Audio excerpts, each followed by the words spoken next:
Welcome to Current Affairs with Faras, your trusted source for unbiased, in-depth analysis global geopolitical developments.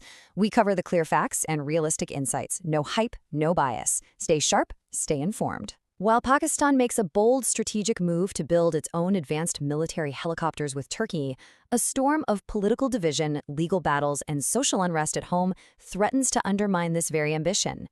Can a nation secure its future abroad while it's fracturing from within? Let's dive into this.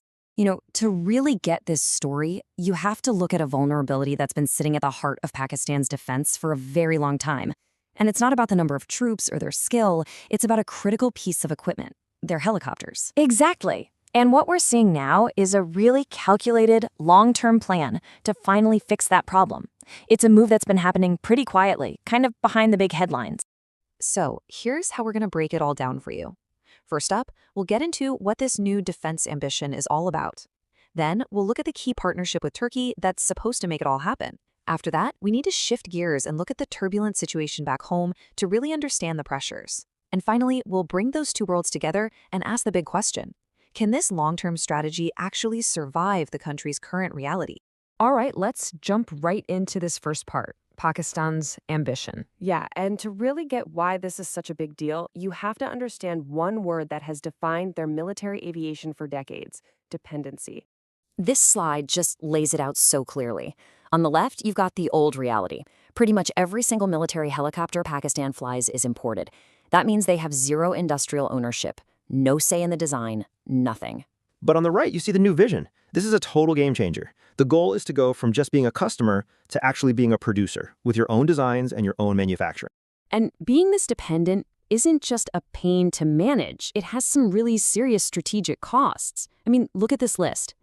Any disruption to the supply chain, whether it's a factory issue or, more importantly, shifting political winds, it hits your military readiness hard.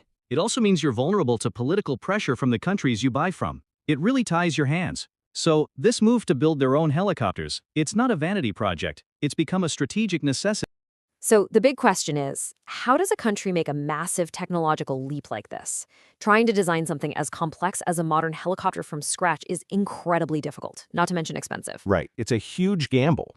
So instead of trying to go it alone, Pakistan is taking a much more pragmatic route, and that route goes straight through Turkey.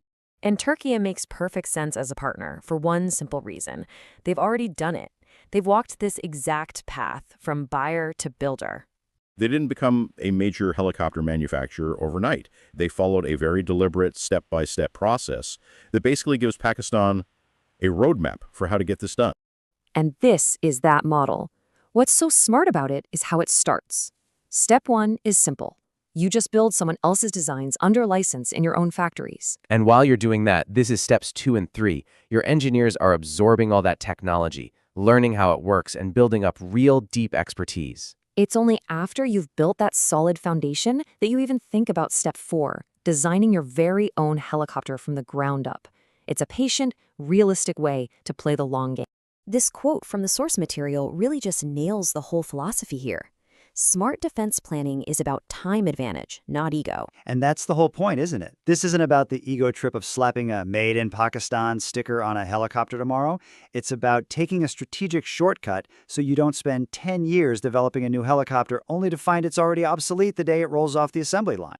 But, and this is a huge but, a complex project that takes decades to pull off doesn't happen in a bubble. So to really understand the risks here, we have to turn away from the military strategy for a second and look at the enormous pressures building up inside Pakistan right now. Because the very foundation this whole ambitious project is being built on is looking, well, incredibly shaky. And I mean, that ground is just fractured by these deep, deep political divisions. We're not just talking about parties arguing. We're talking about open hostility between entire provincial governments. Right. A perfect example of this is the chief minister of Khyber Pakhtunkhwa literally sending a formal complaint letter to his counterpart in Punjab, accusing her government of sabotaging his official visit and running a hostile media campaign against him. This is a breakdown of just basic cooperation. And running alongside all that political fighting is this constant drumbeat of legal and security chaos. For more than a month now, Imran Khan's family and his lawyers have been completely blocked from visiting him in jail. Meanwhile, you have the authorities constantly using Section 144 to ban any kind of public protest And then you see these shocking acts of public violence, like a YouTuber being attacked by a group of lawyers right outside a courthouse. It just paints a picture of a really volatile, unstable society. And the really crucial point here is that this chaos, it isn't just high-level political drama. It has real, absolutely tragic consequences for everyday people. Exactly. The source material points to the horrific death of an 8-year-old child who fell into an open manhole in Karachi. He was the 27th person to die that way in the city this year alone. It just shows you that when the state is consumed by infighting, basic governance just fails. Okay, so let's get to our final section and try to connect all these dots. Because what you have is this really smart, forward-thinking, strategic ambition on one side, and this incredibly chaotic, unstable domestic reality on the other. The whole thing boils down to one question. Can the ambition survive the reality? This table really lays out the two competing futures for Pakistan. On the left, you see all the incredible opportunities from this helicopter partnership. Strategic freedom, economic growth, a stronger military. But every single one of those opportunities on the right is staring down a massive domestic challenge. How do you get consistent funding for a long-term project with so much political instability? How do you have a national project when there's so much friction between provinces? And at the end of the day, that's the bottom line. You simply cannot pull off a complex, multi-decade industrial project like this without a stable foundation at home. It just can't be done. It needs political agreement, it needs social stability, and it needs a government that can focus on something other than just surviving to the next day. Without that foundation, even the best plans in the world can just fall apart. So that leaves us with this fundamental question. Pakistan is trying to build a future of technological independence at the exact same time it's wrestling with the present reality of deep internal conflict. Which one of those forces is going to win out? The answer is going to shape the future of the country and the entire region for decades to come. Thanks for joining Current Affairs with Faraz. Subscribe for more real analysis, and we'll see you in the next update.